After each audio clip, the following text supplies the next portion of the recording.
Assalamualaikum warahmatullahi wabarakatuh. Salah satu perhatian saya pada kesempatan kali ini adalah terkait dengan masalah sampah yang kian hari kian menumpuk, kian bertambah banyak di pedesaan, banyak sampah, kemudian di perkotaan, bahkan di kota-kota metropolitan ini seringkali menjadi permasalahan besar terkait dengan sampah. Nah, tentu ini membutuhkan bukan hanya perhatian, tetapi juga membutuhkan penyelesaian bagaimana cara menyelesaikan sampah, karena sudah semakin lama semakin menumpuk, ya tentu problemnya menjadi semakin sulit dan semakin semakin rumit begitu ini. Dan tentu harus kita selesaikan dari pangkal hingga ujungnya gitu. Nah, mulai dari bagaimana mengelola sampah di tingkat keluarga, mengelola sampah di tingkat masyarakat, ya, sampai bagaimana memanfaatkan sampah ini. Nah, di hadapan saya sudah hadir salah seorang dari komunitas peduli lingkungan yang terkait dengan sampah, yang peduli dengan sampah. Ini adalah Kresekmen. Selamat datang di MSN Channel. Oh iya, siap. Senang Ya. sekali. Alhamdulillah, ini senang bertemu dengan Anda. Iya, sama-sama. Ya. Kresekmen juga senang. Ya, karena gini ya. Jadi problem sampah ini selain semakin lama semakin menumpuk, semakin rumit, gitu, semakin kompleks. Ini semakin banyak orang yang tidak peduli dengan sampah. Iya. Ini. Iya. Nah, saya menemukan Anda ini sebagai bagian dari orang atau komunitas yang sangat peduli dengan sampah. Iya. Mungkin bisa diceritakan di awal bagaimana sebenarnya terbentuknya komunitas Kresekmen ini. Oh, Kresekmen. Ya. Iya. Ya, dulu awal-awalnya sebelumnya kita juga pegiat lingkungan, jadi pegiat lingkungan di tingkat di tingkat sekolah. Ya. Tingkat sekolah, terus pasca lulus sekolah kita membentuk kegiatan-kegiatan tentang berhubungan kepedulian kita terhadap lingkungan. Ya, ya. Itu lama-lama, terus lama-lama akhirnya kita berpikir bahwa kita itu bisa bersih-bersih itu seminggu cuma sekali. Sementara itu yang buang sampah itu makin lama makin banyak. Ya. Dan jumlah pegiat itu lama-lama kok makin sedikit. Lama-lama ini kalau ini terus berlangsung kita bakal kewalahan, terus nggak ada solutif, dan masalah akan terus menumpuk karena nggak balance antara yang buang sampah sama pegiatnya kan nggak balance sekali perbandingannya. Mungkin bisa kalau diperbandingkan nih kayak 80 banding 20 lah, pegiatnya cuma 20%. Nah, terus kita akhirnya di tahun-tahun sekitar 2011, 2012 kita berpikir bahwa kenapa nggak kita bikin semua masyarakat yang 80% itu jadi pegiat lingkungan. Jadinya masalahnya diselesaikan oleh perseorangan. Kita sentuh edukasi, kita sentuh hati mereka untuk edukasi menjadi pegiat lingkungan. Akhirnya 100% masyarakat kan pegiat lingkungan semua. Jadinya membuang sampah pada tempatnya, membuang sampah terpilah agar mudah terproses. Nanti lama-lama masalah itu selesai. Jadinya kita lakukan edukasi. Nah, dulu hal itu nggak kita lakukan. Kita cuma berkegiatan, ya sudah asik sendiri lah seperti itu. Awalnya itu berapa banyak yang aktif di dalam komunitas itu? Kalau dulu kan kita bergabung dalam Forkapala, Forum Komunikasi Pelajar Pecinta Alam dulu. Banyak sekali kan dulu di era sebelum 2010 itu kan pecinta alam di tingkat SMA, SMK kan aktif sekali di masa-masa itu, sangat aktif karena banyak kegiatan-kegiatan tentang kepecinta alam di masa itu, terus kayak mendaki, lintas alam, terus itu kan banyak. Sekarang sudah tidak banyak ya? Sudah banyak tapi generasi tua-tua semua. Enggak, tapi di tingkat sekolah juga nampaknya komunitas pecinta alam juga tidak begitu marah begitu. Habis. Nah, ini karena faktor juga dari faktor kurikulum sekolah juga sih sebenarnya. Karena sekolah kan menerapkan full day.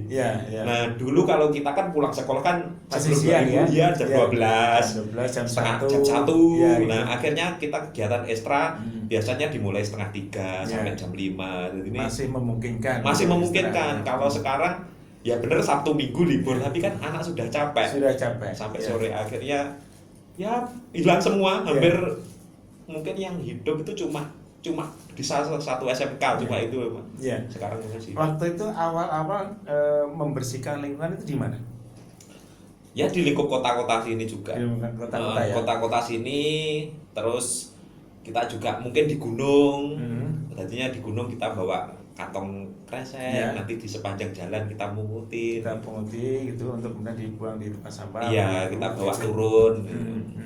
Fokusnya di kota-kota Blitar ya waktu itu, masih pada waktu itu. Iya, kota-kota Blitar. Tapi setelah kemudian berpikir bahwa kalau kita lakukan seperti ini, sementara tenaga kita juga semakin berkurang, ya, sementara volume sampah semakin meningkat, akhirnya dibentuk Kresekmen begitu ya. Iya, akhirnya kita bentuk ikon Kresekmen biar masyarakat tuh mudah ingat, mudah tersentuh hatinya dan juga lucu. Kalau orang tuh dengan sesuatu yang lucu diperingatin kan dia nggak marah, dia kan tertawa. Coba kalau kita orang biasa kelihatan dia buang di sungai, Pak, kok buang di sungai? Lu marah dia. Tapi kalau Kresekmen, hai ada Kresekmen, jangan buang sampah di situ. Dan dia tertawa.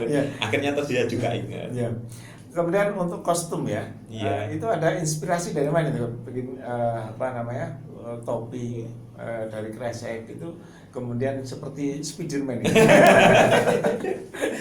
Ya, memang basicnya kita kan juga pecinta film-film serial superhero juga. Terus superhero anime gitu ya. Kartun-kartun dia terinspirasi akhirnya. Oh, kita buat seperti ini ya. Terus memang kresek kan menjadi mewakili masalah lingkungan. Jadinya kita berusaha menggunakan kostum kresek gitu biar unik gitu. Coba kalau kostum yang necis kan ya juga nggak lucu juga, nggak mewakili lingkungan. Nggak match itu. Iya, nggak match dengan apa yang dibicarakan. Ya. Nah, setelah terbentuk komunitas Kresekmen itu, kemudian yang awal dilakukan apa? Artinya kan kalau sebelumnya itu membersihkan. Nah, kemudian setelah itu kan ada satu kerangka berpikir bahwa tidak cukup banyak ini, tapi perlu ada edukasi.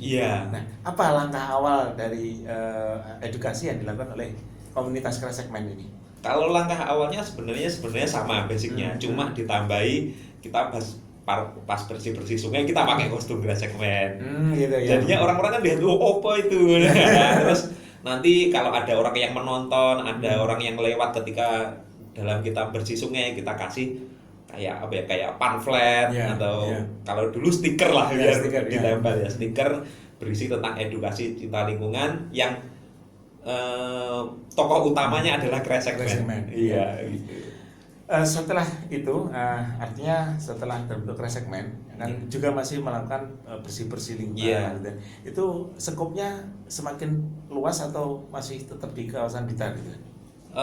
Kalau basicnya ini masih di Blitar semua, karena kalau kita nanti terlalu meluas kan kurang fokus, kita pun juga nggak mampu mengcover. Mungkin kalau Blitar sudah teredukasi nanti kan bisa meluas ya.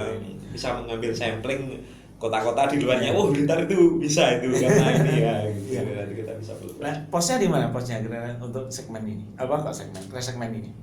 Basecampnya ada di Ngabrang. Ada di Ngabrang ya. Iya. Tapi lingkupnya adalah kota dan kabupaten seluruh Blitar gitu. Nah, kemudian bentuk edukasinya tadi ada pemberian stiker. Nah, itu isinya seperti apa? Stikernya ya contohnya ada tema bahwa jangan buang sampah di sungai, nanti ada banjir. Jadinya gambarnya kayak gitu. Ada orang buang sampah, terus Kresekmen datang, nanti banjir. Terus berikutnya nggak mau nurutin dengerin Kresekmen, akhirnya banjir beneran. Gitu contoh-contoh gambarnya. Nah ini saya lihat ada contoh gambar seperti ini. Ini sebagai konten untuk edukasi tadi ya? Iya. Konten untuk edukasi agar masyarakat perhatian terhadap lingkungan. Iya. Ini dicetak dalam bentuk apa ini? Artinya di kertas begini untuk kemudian semacam bagikan. Atau juga dicetak dalam bentuk stiker-stiker yang itu bisa ditempelkan di beberapa tempat di media yang bisa dibaca oleh banyak orang. Iya. Jadinya kita itu dalam 3 bentuk. Jadinya stiker kita tetap ada. Banyak bentuk deh, stiker, kaos, gantungan kunci. Terus ada buku mewarnai. Buku mewarnai. Kalau yang untuk khusus lembar mewarna ini, jadinya syarat mendapatkannya itu lucu, jadi tukar dengan sampah seperti botol plastik atau kardus atau besi atau apa, nanti ditukar dengan media mewarna. Dengan media ini ya. Iya. Ini nukarnya juga di Basecamp situ. Kalau ini kita sebarkan sebenarnya sebelum masa pandemi, kita kan kerjasama sama sekolah-sekolah. Jadinya nanti di sekolah-sekolah dia nukarkan, di situ kita titipkan lembar mewarnanya ke sekolah. Nanti ditukarkan, kalau sudah banyak kita ambil gitu. Ya, gitu. Kalau sekarang ini karena masa pandemi akhirnya kita titipkan ke teman-teman yang guru-guru, teman-teman guru-guru juga yang di desanya ada bank sampahnya, kita titip di situ. Ya. Gitu. Nah, terus kemudian sampah-sampah mulai dari botol dan sebagainya itu yang dikumpulkan itu kemudian larinya kemana? Larinya sementara kita jual untuk kita cetak lagi. Oh gitu. Iya. Dijual ya untuk dicetak lagi. Iya. Ini menarik ya. Jadi lembar mewarna, ini ada gambar orang pakai masker. Ini masa pandemi nih berarti. Iya. Masa pandemi butuh-butuhnya oksigen malah pohonnya banyak yang dipotongi. Oh iya, ini namanya pohonnya banyak dipotongi padahal kita butuh banyak oksigen gitu kan. Iya. Ini betul-betul menyadarkan orang bahwa kita itu mestinya harus memperhatikan lingkungan, memperhatikan penghijauan supaya kita terpenuhi oksigen kita gitu kan. Iya. Ini kebalik lah. Iya, ini. Oke. Ini betul-betul memberikan satu edukasi kepada masyarakat luas ya, yang sekarang ini sudah tidak begitu peduli dengan lingkungan. Bukan hanya masalah sampah ya, tetapi masalah lingkungan secara umum. Secara umum memang karena orang itu sibuk main game. Sibuk main game. Iya, ini. Nah, kemudian ini saya mendapatkan lihat ini sebagai satu produk hasil pengolahan sampah atau bagaimana ini? Ini, oh iya, ini kan juga dari dari plastik dalamnya kan plastik ini terus sama kertas-kertas bekas. Berarti ini anak-anak juga kita ajarin bikin kayak gini, terus topeng, figur kayak gini untuk mainan-mainan. Ini bikinnya di Basecamp atau? Di Basecamp. Di Basecamp. Iya. Sudah pernah masuk ke sekolah-sekolah untuk memberikan semacam atau kerjasama dengan sekolah untuk pembelajaran anak-anak? Sudah. Dulu kita yang ajarkan, saya kan punya produk ini Resegmen tuh lukisan dari sampah. Jadinya dari plastik itu jadi lukisan, terus kayak dari limbah-limbah elektronik jadi lukisan, yang kita ajarkan di sekolah-sekolah. Nah ini sudah banyak yang dihasilkan dari kreativitas dari limbah plastik itu.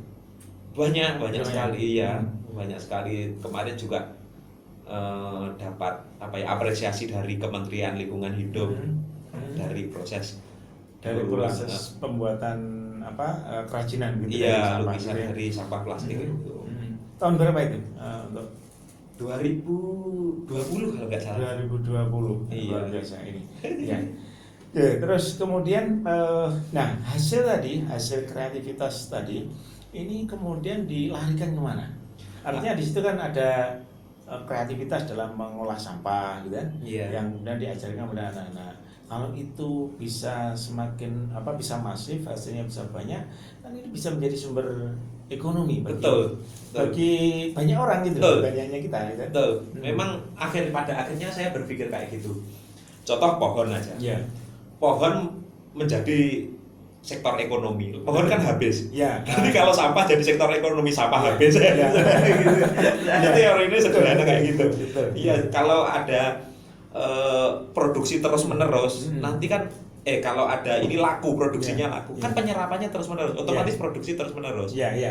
Kayak contohnya saya mengolah Resegmen mengolah Pampers itu menjadi pot, menjadi media tanam. Itu kan sempat ramai kemarin masalah tanaman itu penyerapannya bagus. Akhirnya Pampers kan banyak berkurang. Jadi teman-teman yang punya anak kecil, ayo pampersnya sini saya olah jadi pot, gitu. Nggak usah dibuang ke sungai. Gitu. Iya.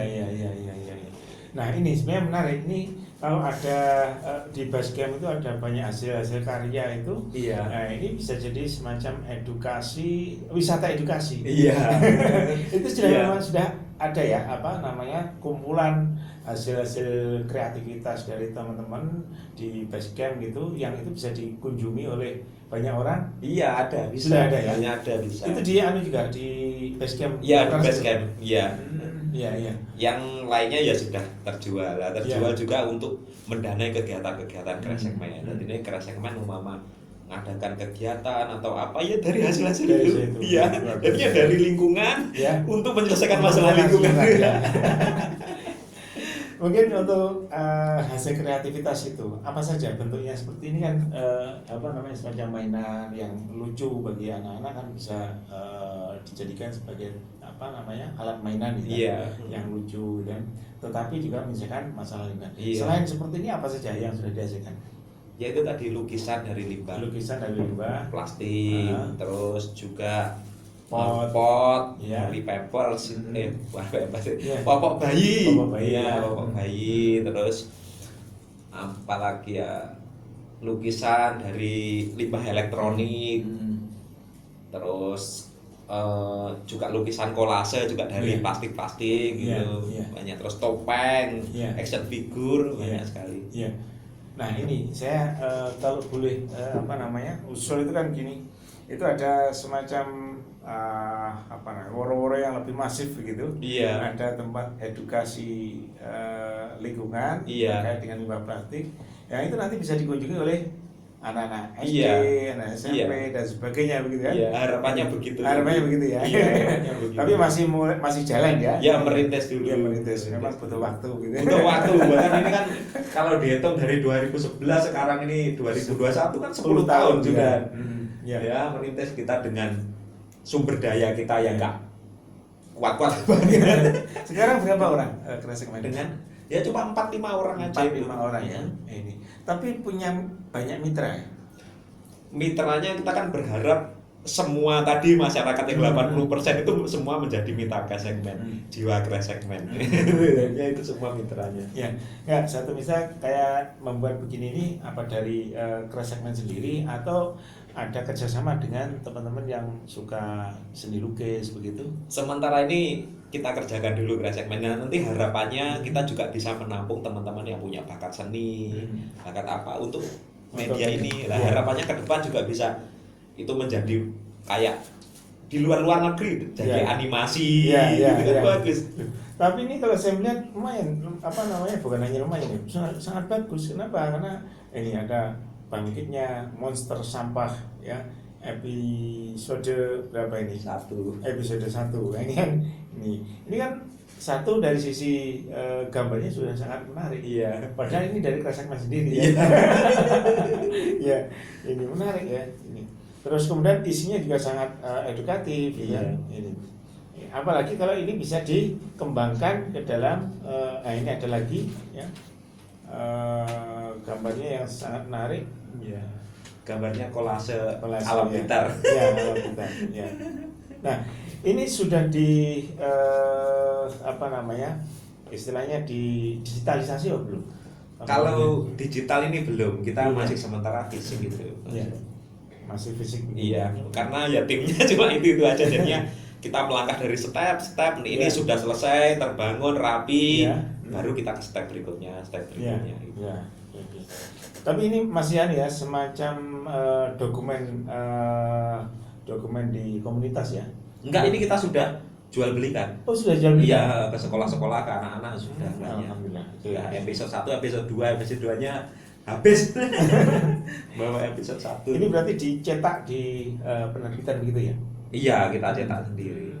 Oh, dicetak sendiri. Iya. Ini juga unik ini ceritanya kan pakai bahasa Jawa ya.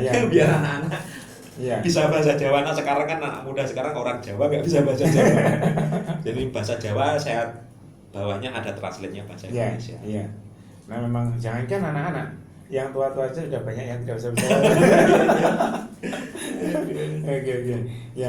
Terus kemudian yang apa namanya menyokong ya. Tadi kan harapannya masyarakat punya kesadaran untuk menyelesaikan masalah, membuang sampah dengan baik, mengelola sampah dengan baik, gitu kan. Nah, dari gerakan teman-teman di Kresekmen ini yang sudah menyokong secara real, satu misal masyarakat, oke saya ikut mendukung dengan mendirikan misalkan bank sampah gitu. Ini selain masyarakat secara umum apa saja yang sudah mendukung secara real? Yang sudah mendukung ya banyak, ya masyarakat itu tadi dari pemerintah, juga dari swasta, teman-teman yang punya usaha-usaha itu kita mendukung untuk operasional kita itu. Terus juga mereka membantu untuk pendirian bank sampah atau membantu kayak produksi kayak kita kayak ini, edukasi ini, cetak stiker, cetak apa itu juga dari mereka banyak. Dari mereka. Ini bentuknya apa? Mohon maaf. Bentuknya dukungan mereka apakah memberikan semacam pendanaan untuk cetak stiker atau seperti apa? Yang kebanyakan ya pendanaan. Pendanaan ya. Iya. Bagaimanapun kan ya gak butuh operasional. Iya, butuh operasional untuk membuat ini ya. Alat seperti ini. Nah, ini yang sudah contoh yang sudah cetak ini ya. Iya. Ini berapa eksemplar cetaknya? Cetaknya kita nggak banyak kok cetaknya, umpama ada permintaan dari sekolah 50 ya kita cetak 50. Bertahap gitu aja. Jadi kan kita ya itu keterbatasan, bukan kita itu dibangun setat dari kita sudah punya terus setat enggak, kita enggak punya apa-apa setat, pokoknya mengalir ngambil dari lingkungan, kita jadikan dana operasional, terus kita ngambil dari teman-teman yang bisa support untuk menyelesaikan masalah lingkungan, dari pemerintah ada support sedikit ya kita untuk lingkungan itu support gitu. Enggak ditawarkan ke satu misal dinas pendidikan agar ini dijadikan sebagai bahan pelajaran gitu? Iya sebenarnya sudah, tapi karena masa pandemi ini mungkin masih harapannya gitu, soalnya ya itu loh efek sekolah full day akhirnya nanti menghilangkan pendidikan alam itu kepada anak-anak. Karena dia dari pagi petang sampai petang dia taunya bangku. Paling rumput taunya sekitar sekolah. Kalau dulu kita kecil jam 1 pulang, jam 2 pulang. Kita masih main ke sawah, cari jangkrik. Nanti kalau nggak ada pendidikan ini, bagaimana 20 tahun mendatang mereka? Nggak peduli tentang lingkungan. Ya sudah, kita hidup di atas sampah aja. Iya kan? Ada gitu wes, nggak peduli wes, pokoknya kita hidup di atas sampah. Nanti lah wes hilang, ya wes nangis bareng-bareng. Bentar, ini ada piagam penghargaan dari mana ini? Dari pemerintah kabupaten ya. Ini perannya yang luar biasa dalam mendukung gerakan Kabupaten Blitar bersih sampah, luar biasa. Tahun 2020 nih. Ini berarti baru saja ini. Tahun 2020. Ini bulan apa ini, Mas? Februari ya. Bulan Februari 2020 berarti sekitar 1,5 tahun yang lalu ya. Ini luar biasa yang monumen menurut saya, atau prasasti yang luar biasa ini. Penghargaan dari Pak Bupati. Hingga kemudian jenengan merasakan nggak dari penghargaan seperti ini kemudian sokongan pemerintah terkait dengan bagaimana pengelolaan sampah di masyarakat dalam bentuk regulasi peraturan itu? Kalau secara regulasi peraturan tuh pemerintah masih kurang sebenarnya kalau menurut saya. Kalau pemerintah itu sudah menerapkan regulasi yang tetap, masalah sampah itu selesai saya rasa. Masalahnya di situ. Contoh dulu kayak motor dulu kan tahun sebelum 2010 spion 1 rata-rata orang suruh pasang 2 nggak mau. Akhirnya regulasi diperketat, harus dua kalau nggak mau ditilang. Ya sudah 2 semua sampai sekarang, nggak ada yang berani pasang 1. Dulu kan gitulah. Masalah sampah ini peraturan tuh hanya sebatas imbuan sama plakat saja selama ini. Jangan buang sampah di sini. Iya, ada undang-undangnya sekian, ditempel banner, tempel apa, nanti bisa kena dendanya. Aplikatifnya kan belum ada yang kena sama sekali. Coba ada yang kena 2 gitu, selesai masalah, orang nggak akan berani. Iya kan? Padahal ini seperti yang disampaikan itu kan monster itu kan. Sampah itu monster diam-diam tiba-tiba menghabiskan gitu. Kalau jenengan melihat dari pengalaman jenengan di Blitar itu seberapa besar sih sebenarnya bahaya sampahnya itu dari volume sampah yang dihasilkan di Blitar? kalau sampah itu kan kayak bom waktu sebenarnya. Dikit tiap hari. Bahkan setiap hari itu pengangkutan sampah itu bertruk-truk, satu truk kan sekitar berapa, lebih dari 5 ton ini. Nah itu setiap hari rata-rata, umpama ambil contoh yang paling sedikit 3 truk gitu. 3 truk. Berarti 8 kali 3 24 ton setiap hari. Setiap hari, betul. Coba dikalikan luas Blitar. Nanti lama-lama kan penuh sampah gitu, nggak selesai. Dan sampah ini nggak diselesaikan, cuma ditumpuk-tumpuk saja, akhirnya kan menjadi bom waktu. Menurut jenengan untuk menyelesaikan sampah, satu memang membuat semacam bukan alat, barang-barang keterampilan, keterampilan dari sampah, gitu. Nah, selain itu kira-kira apa yang harus dilakukan oleh masyarakat untuk menyelesaikan sampah ini? Intinya sebenarnya menyelesaikan masalah sampah itu cuma satu, kembalikan semua pada tempatnya. Bukankah sampah itu sampah yang dihasilkan ini semua diambil dari alam? Meja ini, plastik atau semua kan dari alam. Kalau itu dia kembali kepada tempatnya, nanti akan berproses ulang. Nah, nggak akan terjadi penumpukan. Jadinya solutif pertama harus buang pada tempatnya. Nah, setelah buang pada tempat, langkah berikutnya jangan sampai tercampur. Agar biar mudah diproses. Prosesnya mudah. Proses. Yang selama ini sampah bisa menjadi masalah karena bercampur. Nah, umpama sisa makanan masuk ke dalam kreseknya dibuntel. Ya sudah di situ, hukum di situ. Dia nggak akan terurai. Lah kalau ini terpisah, ini ada di tanah, ini tumpuk di sini lah. Yang ini 3-4 hari sudah habis. Sudah berproses. Nggak bau. Kalau ada yang di tanah, karena pengurainya kan ada di sana. Nah, terus yang plastik ke sini terkumpul, bauannya tinggal manggil perusahaan pembuat proses biji plastik.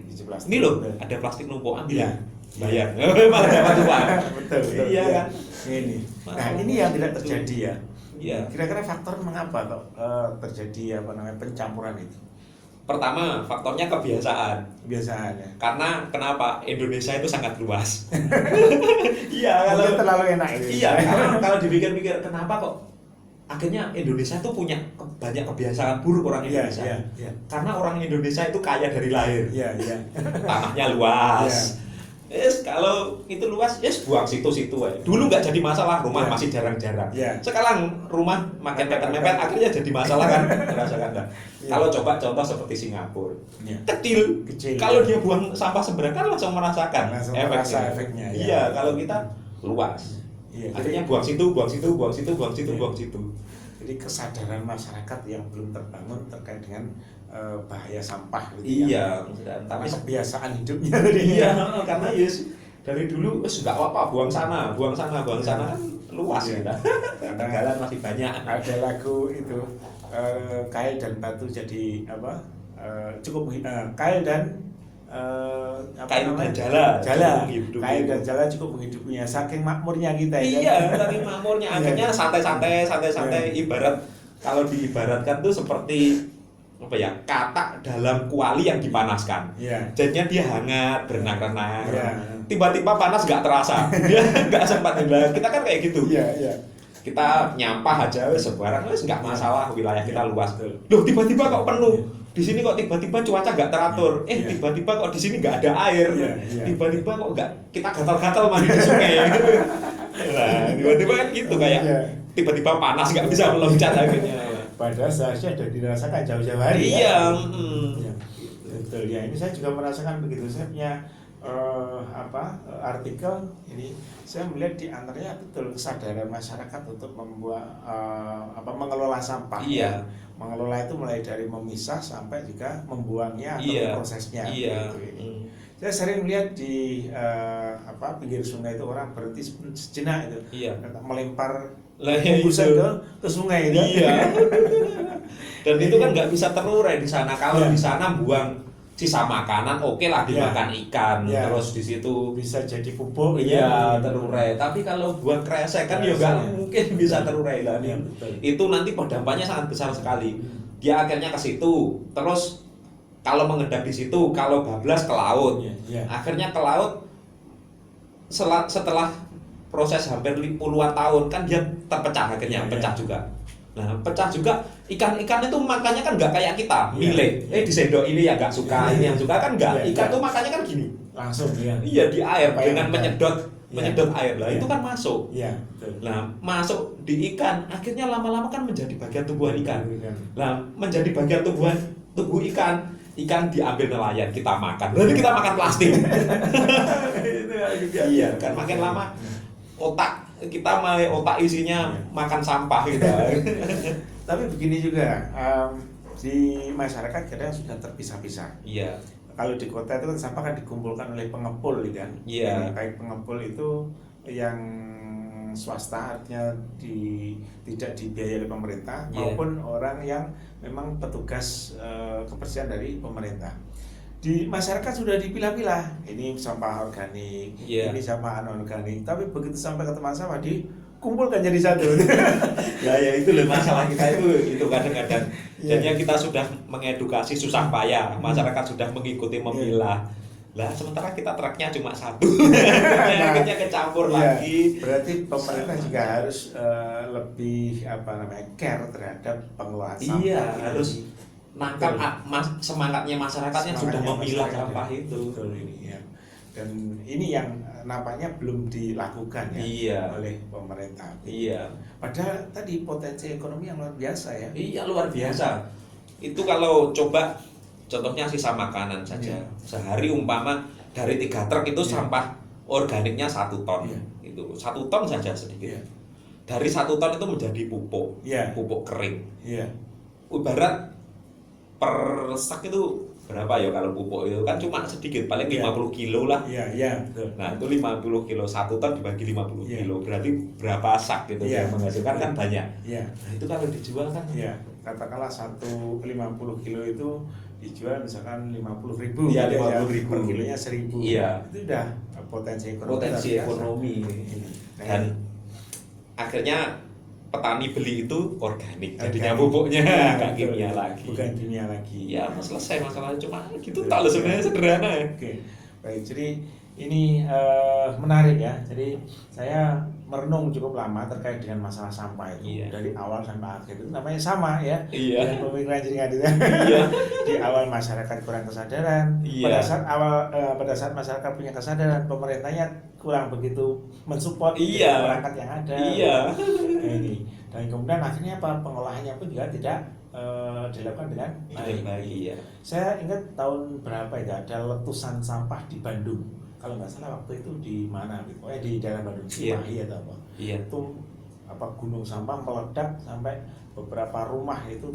Iya memang betul. Karena sampah itu kan gas LPG itu kan juga dari sampah. Dari fosil makhluk hidup. Itu berarti kan bekas kayak sayuran itu, bahkan di tempat yang pengolah peternakan sapi itu kan bisa dibuat untuk api masak itu. Berarti kan biogas. Sampah itu ketika dia di dalam kresek akhirnya kan dia menjadi gas. Dia nggak bisa keluar, bertumpuk-tumpuk di dalamnya dalam gunung ini sebelah sini. Akhirnya meledak. Akhirnya kan menjadi gas. Dia nggak bisa keluar meledak. Gunung meletus gitu. Makanya harus terpisah. Kalau nggak terpisah sebenarnya kalau pemrosesannya baik, mesti nggak jadi masalah. Coba kayak negara-negara maju, yang negara-negaranya kecil kayak contohnya kayak Singapura. Kalau dia nggak mengolah itu sudah tahun berapa dia sudah penuh, tenggelam. Sampah. Mungkin harapan panjenengan kepada masyarakat, insya Allah sudah mulai banyak yang sadar terhadap sampah itu. Tapi kemudian tentu punya harapan-harapan. Apa harapan panjenengan terhadap masyarakat maupun pemerintah terkait dengan pengelolaan sampah ini? Kalau masalah sampah sebenarnya sekarang ini kalau memang pemerintah belum ready, belum ready untuk penampungan pemilahan. Ayo masyarakat mulai memilah dengan cara yang sederhana, sangat sederhana sekali. Kalau dulu yang sering kita dengar digaung-gaungkan kan pemilahnya kan banyak seperti organik, anorganik, B2 atau segala macam. Masyarakat tuh bingung gitu ya. Bingung ya terlalu banyak. Iya. Wes yang simple saja sekarang. Jadinya pisahkan antara organik dan anorganik. Iya. Contohnya kayak yang di dalam kresek itu. Sampah itu pisahkan yang mudah terurai. Pisahkan. Jadi ini kering-kering semua. Kalau ini kering semua, nanti di TPS sekarang tuh pemulung banyak. Sudah kalau ini bersih, pemulung itu nggak ambil, cepet berkurangnya. Terus yang organik di setiap rumah itu buat sendiri, kayak ibarat apa ya? Bikin kompos sendiri. Iya, bikin kompos. Itu caranya sederhana, saya bisa share mungkin di sini. Jadinya pakai timba, timba yang besar bekas cat atau timba apalah, pokoknya yang penting itu nanti ada tutupnya. Nah itu timba itu dilubangin, mungkin besar-besar segini. Nah nanti kita keduk tanah sesuai ukuran itu. Nah ukuran itu lubangnya di bawah dari atas atau di tengah? Di pinggir-pinggirnya. Jadinya mama kayak gini nih. Saya di bawah atau di tengah-tengah gini? Di sini, di sebelah sini. Oh gitu, di tengah lah. Iya, dia bisa dia nanti sentuhan dengan tanah. Iya. Nah itu terus kita tanam di tanah sampai masuk semua itu timbanya. Masuk tanah terus kita tutup lah. Tutupnya itu nanti kita kasih lubang. Kita kasih selang kecil, biasanya buat tukang-tukang yang bening gitu. Nah itu kita keluarkan. Lah ini kita masukkan ke air. Air ditimba. Nah fungsinya apa? Untuk mengeluarkan gas dari dalam sini. Kalau ini enggak selang, ditutup saja, meletus. Nah ini biar blekuduk. Nah dan fungsinya kenapa harus dicelupkan ke air? Biar bakteri dari luar tuh nggak masuk ke sini, jadinya penguraiannya pure dari tanah. Iya. Itu setiap rumah punya 2. Itu bisa apa ya? Flip flop, ganti-gantian. Ini penuh sudah jadi kompos terus pindah sini. Itu nggak berbau. Bener nggak berbau.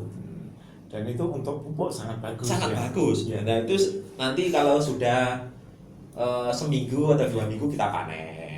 Nggak berbau sama sekali, nggak berbau. Jadi sisa makanan, kemudian kulit buah-buahan dan sebagainya, sisa buahan masuk situ. Masuk situ iya, bekas nasi atau apa masuk situ. Terus buka bentar, makan gitu. Masalah selesai. Nanti sampah itu pure kering.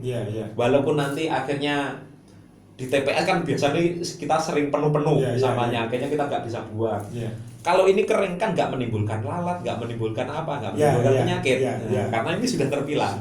Ya itu aja cuma yang harapan kita sederhana, pilah lah organik dan anorganik.